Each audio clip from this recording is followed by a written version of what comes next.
Maths की online classes में आपका हार्दिक स्वागत है। अब देखो, कल अब हम लोग पढ़ रहे थे कि मैट्रिक्स, तो मैट्रिक्स क्या है, मैट्रिक्स के बारे में मैंने आपको बताया था कि दिए हुए आंकड़ों का आयताकार क्रम विन्यास मैट्रिक्स कहलाता है। और मैंने कुछ मैट्रिक्स के प्रकार भी बताए थे, तो उनको ध्यान में रखते हुए आगे मैंने बोला था कि कल वीडियो में अपन पढ़ेंगे आयु के गुणधर्म। तो इसमें एक आता है आयु के गुणधर्म।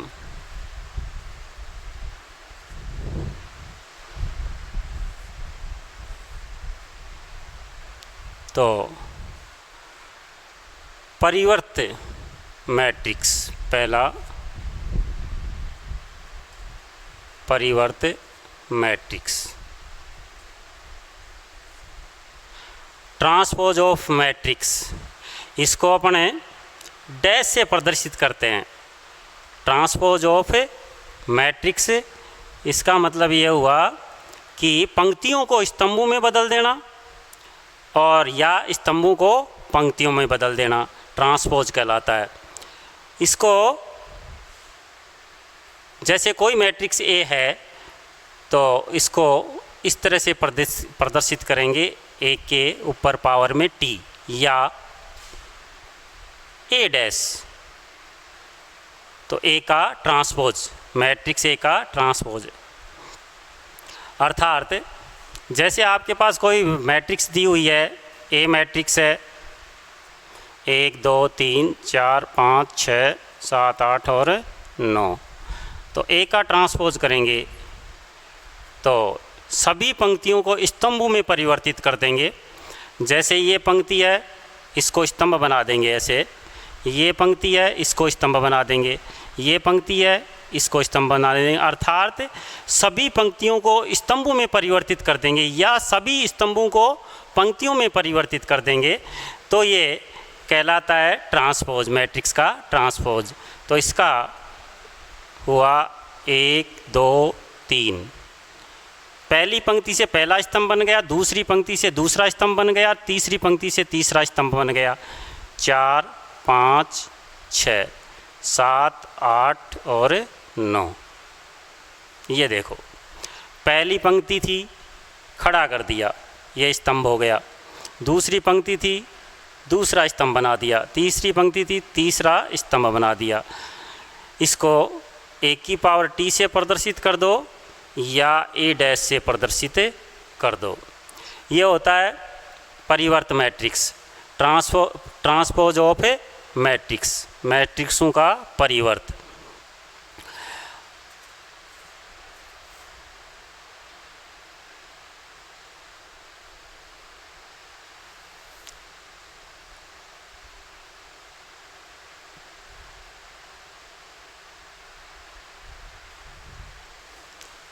अब इसमें आगे बात दी हुई होती है, जैसे यदि किसी मैट्रिक्स को किसी अदिश राशि या अचर से गुणा किया जाए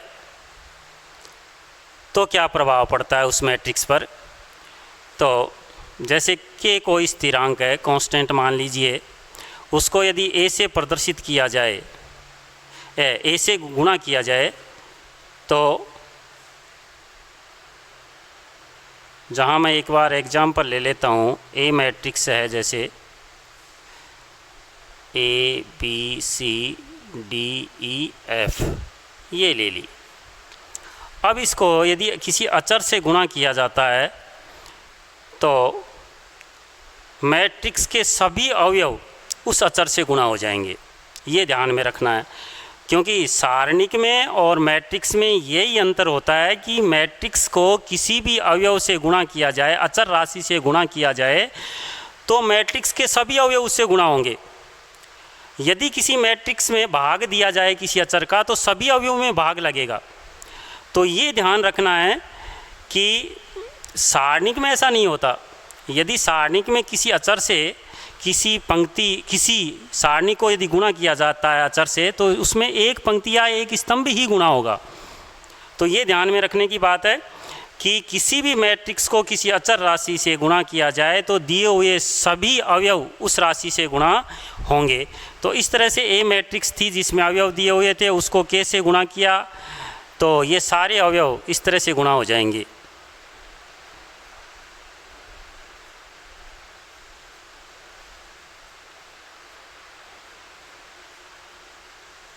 इस तरह से। अब जब आप सभी अवयवों को गुणा कर रहे हो तो आप उन सभी अवयवों में से कॉमन भी ले सकते हो यदि कॉमन है, लेकिन सभी अवयवों में कॉमन होता है तभी उसको बाहर निकालेंगे, वरना ऐसा नहीं। तो इसमें अंतर हो जाता है, सारणी में कभी सारणी के नियम उसमें मैट्रिक्स में लगा देते हैं, तो ये ध्यान में रखने की बात है। क्योंकि मैट्रिक्स में क्या होता है कि अवयवों को सभी अवयवों को गुणा किया जाता है अचर राशि से, और जब सभी अवयवों में कॉमन कोई मान दिखाई देता है तो उसको बाहर निकाला जाता है। जबकि सारणिक में आगे जो नेक्स्ट पढ़ेंगे तो उसमें सारणिक में सिर्फ एक पंक्ति या एक स्तंभ में यदि कोई कॉमन होता है तो उसको बाहर निकाल लेते हैं। अर्थात यदि उसमें गुणा किया जाए, किसी अचर राशि से गुणा किया जाए तो कोई एक स्तंभ या कोई एक स्तंभ को गुणा कर सकते हो आप। तो ऐसा है, इसमें इतना सा अंतर है। तो देखिए, ये किसी अचर राशि से गुणा कर दिया, अब इसको के को बाहर भी निकाल सकते हो, सभी अवयवों में कॉमन है इसलिए बाहर निकाल सकते हो, और यदि गुणा करना चाहो तो सभी अवयवों को गुणा कर सकते हो। तो ये है एक तरह से। अब क्या होता है कि यदि किसी ट्रांसपोज की बात करते हैं, इसी के साथ ट्रांसपोज की बात करते हैं, तो जैसे कोई मैट्रिक्स अचर राशि से गुणा हुई है, मान लेते हैं कि यही मान लेते हैं के ए, तो यदि इसका ट्रांसपोज किया जाए तो इस अचर राशि पर कोई प्रभाव नहीं पड़ेगा, ये ध्यान रहे विशेष तौर से।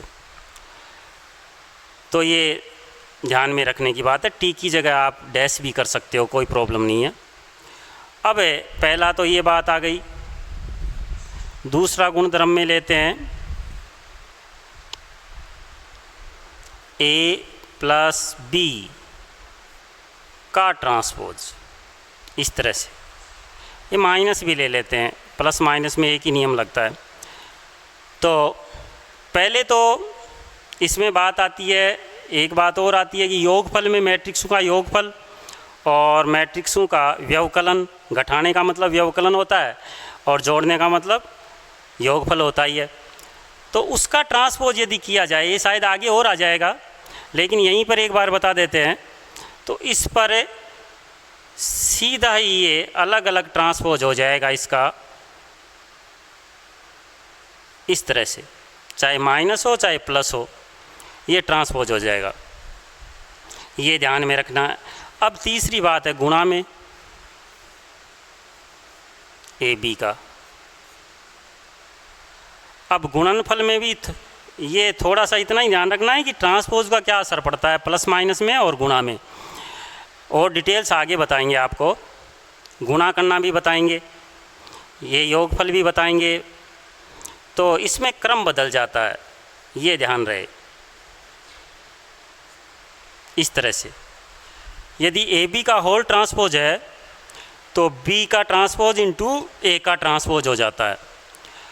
अब गुणनफल के नियम भी बताएंगे, गुणा कब संभव है कब नहीं है, योग और अंतर, तो ये अभी बताएंगे आपको।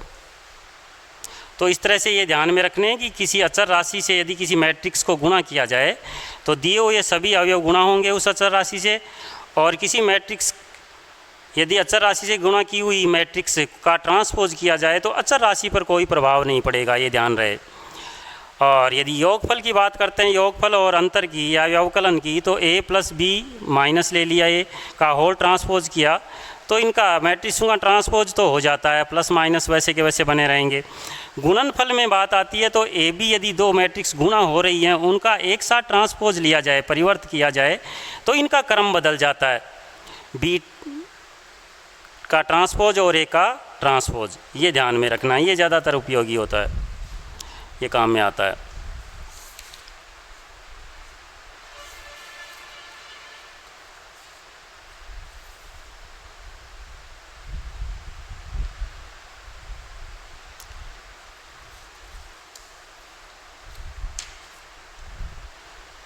अब एक आता है सममित मैट्रिक्स और विषम सममित मैट्रिक्स।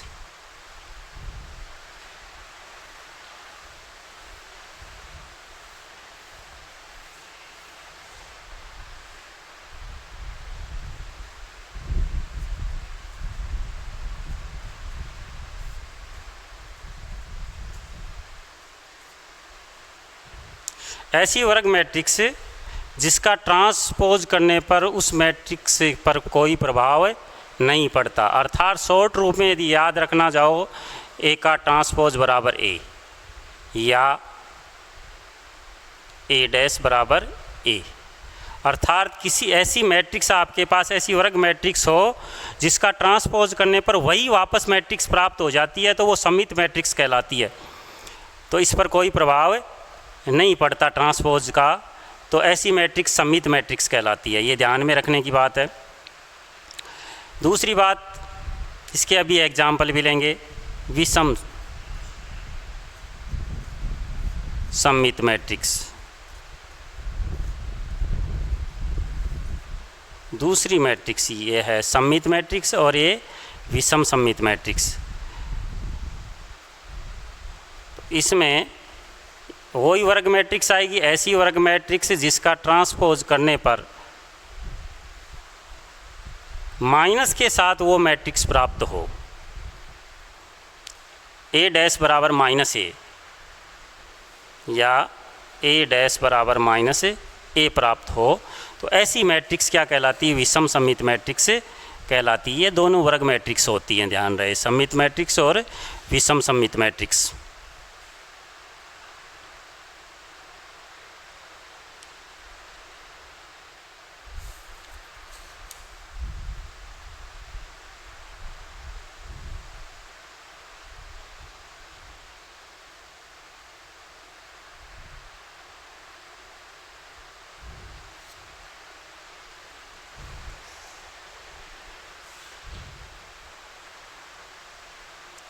अब देखो, इसमें सममित मैट्रिक्स बताया मैंने, ए का ट्रांसपोज बराबर ए। इसका तात्पर्य ये हुआ कि यदि ए मैट्रिक्स को इस तरह से प्रदर्शित कर दें शॉर्ट रूप में, अवयवों को भी m/n, तो वापस इसका ट्रांसपोज करने पर क्या होगा कि ए ji हो जाएगा और वही n/m।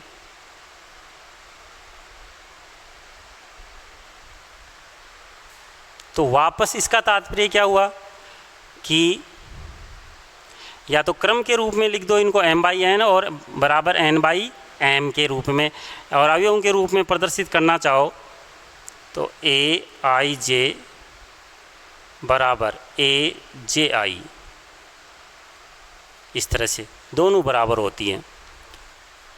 अर्थात i पंक्ति और j स्तंभ है तो ये स्तंभ बन जाए, ये पंक्ति बन जाएगी और ये स्तंभ बन जाएगा, इस पर कोई प्रभाव नहीं पड़ेगा। अब ये थी आपकी सममित और विषम सममित मैट्रिक्स। अब आगे जो आता है, इनके योगफल के रूप में प्रदर्शित किया जाता है। योगफल के रूप में किस तरह से प्रदर्शित किया जाता है तो ये ध्यान में रखनी है। क्वेश्चन यदि आता है तो इस तरह से आ जाता है कि मैट्रिक्स दे देगा और कह देगा कि इसको सममित और विषम सममित अवयव के योगफल के रूप में प्रदर्शित कीजिए। तो इसको देखते हैं।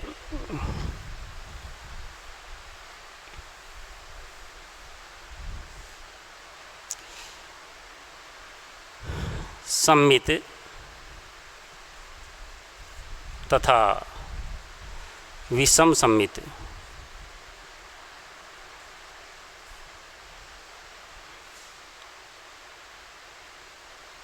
मैट्रिक्स के योगफल के रूप में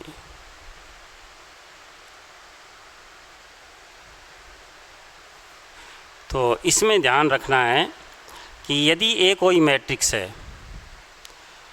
तो ये तो होगा सममित a plus a dash,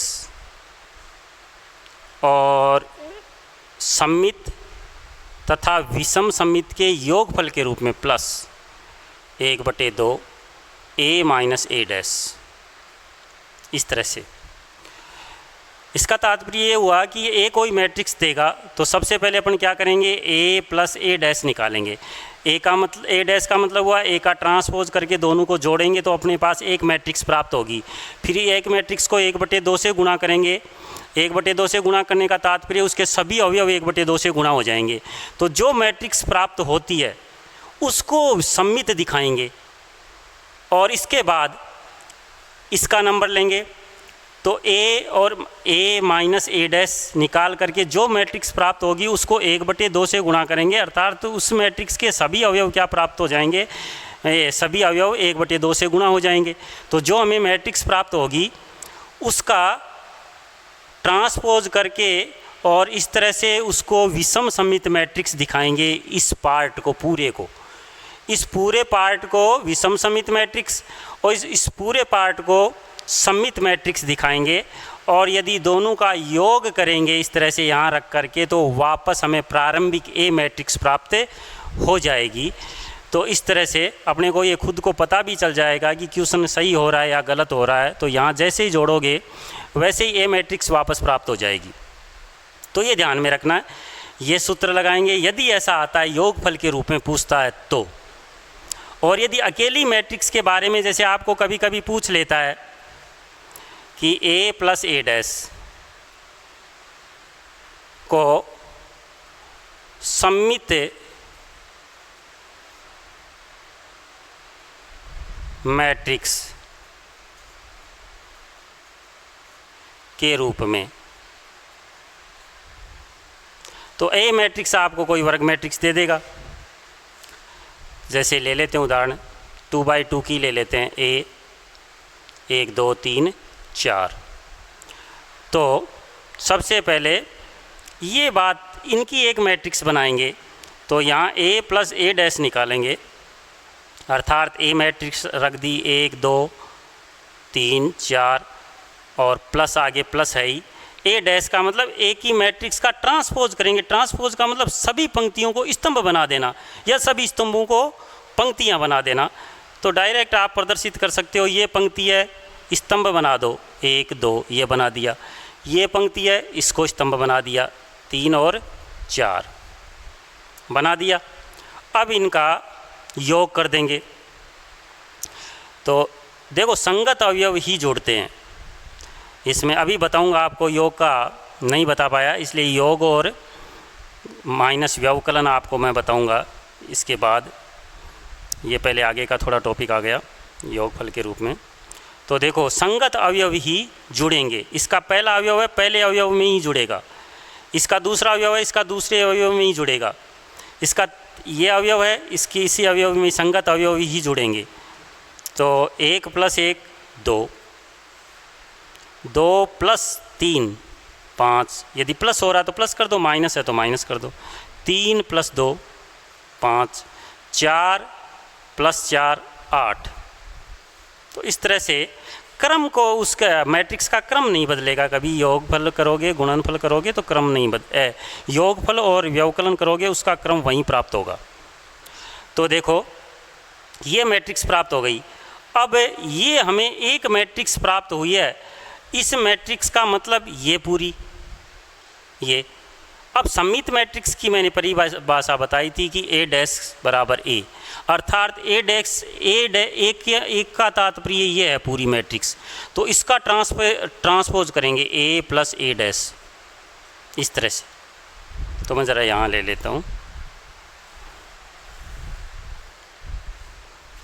A plus A dash ये लिखा और इसकी मैट्रिक्स आई 2 5 5 और 8 जो भी है।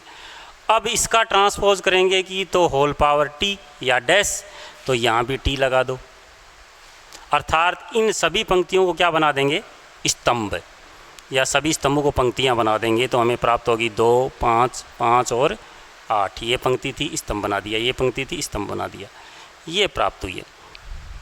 अब ये वापस यदि ये किसका ट्रांसपोज किया था, इसका ट्रांसपोज किया था। ये कोई मैट्रिक्स थी, ये कोई एक मैट्रिक्स थी, इसका ट्रांसपोज किया यहाँ, तो वापस यही प्राप्त हो जाती है। यदि यही प्राप्त हो जाती है,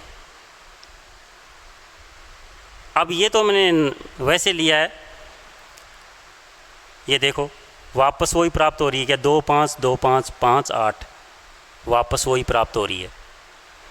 तो इसका मतलब यदि अपने पास वो ही मैट्रिक्स प्राप्त हो जाती है तो ये मैट्रिक्स क्या कहलाती है, सममित मैट्रिक्स कहलाती है। ये मैट्रिक्स सममित मैट्रिक्स कहलाती है।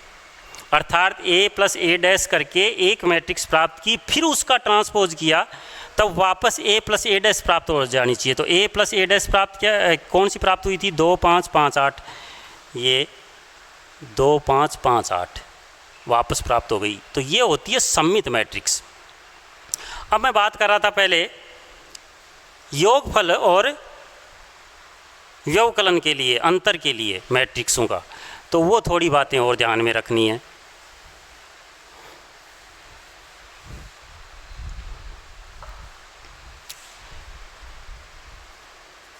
मैट्रिक्सों का योगफल,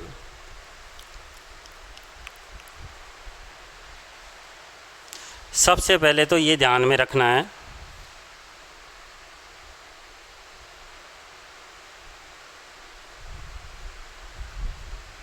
व्यवकलन। सबसे पहले ये ध्यान में रखना है कि मैट्रिक्स की कोटि क्या है। बहुत इम्पोर्टेंट बात है कि मैट्रिक्स की कोटि क्या है। तो कोटि के आधार पर ही योगफल और व्यवकलन होगा, और गुणनफल भी इसी के आधार पर होगा। तो गुणनफल इसके बाद में बताएंगे, पहले आपको मैट्रिक्स का योगफल और व्यवकलन बता देते हैं। तो दो बातें, पहली बात तो ये समान क्रम की मैट्रिक्स होनी चाहिए, ये ध्यान में रखना है। समान क्रम की मैट्रिक्स होनी चाहिए।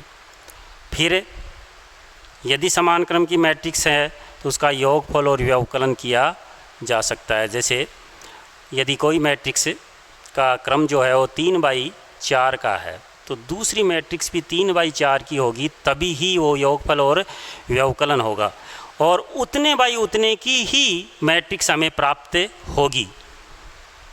तो एग्जाम्पल के रूप में यदि लिया जाए तो ये ले लेते हैं, और बी मैट्रिक्स ले लिया,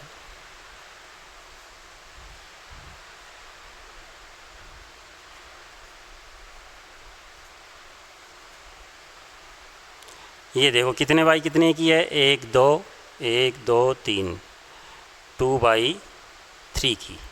पहले पंक्तियाँ लिखी जाती हैं और फिर बाद में स्तंभ लिखे जाते हैं। अब देखो यहाँ ये भी 2/3 की। इसका तात्पर्य ये हुआ कि क्रम तो समान होना चाहिए योगफल और व्यवकलन के लिए। अब इनका योगफल करेंगे तो 2/3 की मैट्रिक्स हैं दोनों, तो 2/3 की ही मैट्रिक्स प्राप्त होंगी योगफल में और व्यवकलन में। a प्लस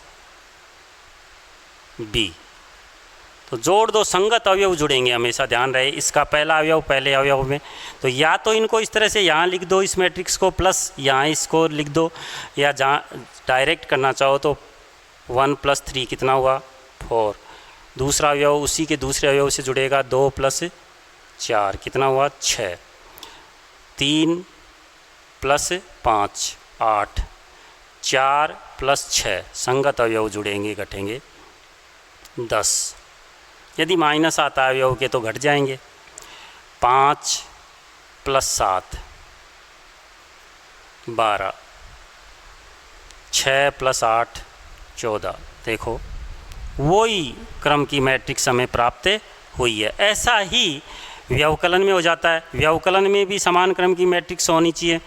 जो मैट्रिक्स आप ले रहे हो उस क्रम की, उसी क्रम की मैट्रिक्स हमें व्यवकलन के बाद में प्राप्त होगी। तो a - b किया जाए तो मैं ये ज़रा थोड़ा मैट्रिक्स लिख देता हूँ यहाँ।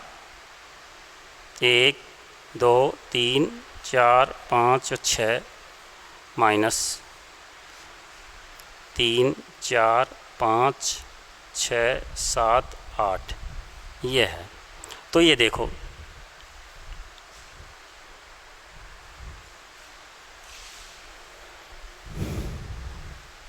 इसके बाद में ये आ जाएगा अपने पास, जो रिजल्ट प्राप्त होगा वो उसी क्रम की मैट्रिक्स प्राप्त होगी। ये ध्यान रखना, संगत अवयव जुड़ेंगे घटेंगे, इसका मतलब 1 - 3 क्या बचा, -2, 2 - 4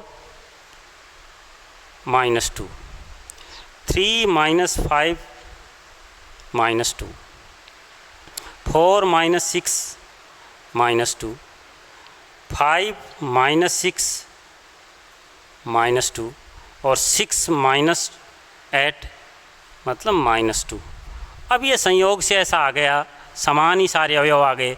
तो इसमें एक बड़ी बात है कि देखो क्रम तो वही है, ये 2/3 की थी तो ये भी 2/3 की। अब इसमें और संशोधन कर सकते हो। मैंने पहले बताया था कि किसी मैट्रिक्स को किसी अचर राशि से गुणा करते हो तो सभी अवयव गुणा होते हैं, और यदि सभी अवयवों में कॉमन है तो आप सभी अवयवों से बाहर निकाल सकते हो। इसका मतलब -2 कॉमन है तो -2 को कॉमन भी ले सकते हो। तो 1 1 1 1 1 और 1 सभी से लिया है, ये इस तरह से भी। अब जो मैंने बताया था के ये के अचर बताया था कि किसी मैट्रिक्स को अचर से गुणा करते हैं तो सारे अवयव गुणा होते हैं।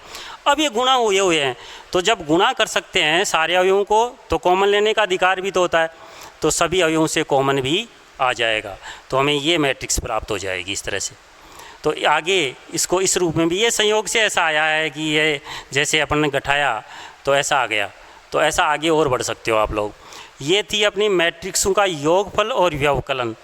संगत अवयव जुड़ेंगे या घटेंगे, यदि कोई दो या दो से अधिक मैट्रिक्सों का योगफल और व्यवकलन कर रहे हो तो उन सभी मैट्रिक्सों की कोटि समान होनी चाहिए। जैसे ही व्यवकलन या योगफल करोगे तो जो हमें मैट्रिक्स प्राप्त होगी वो उसी ऑर्डर की प्राप्त होगी, उसी क्रम की। तो ये ध्यान में रखना है। अब एक लास्ट का टॉपिक आता है वैसे गुणनफल का, ये सबसे बड़ी बात है। तो ये गुणनफल का टॉपिक बहुत ही अच्छा है और इम्पोर्टेंट भी है, तो इसको ध्यान में रखते हुए ये गुणनफल का टॉपिक कल के लिए रखते हैं सुरक्षित।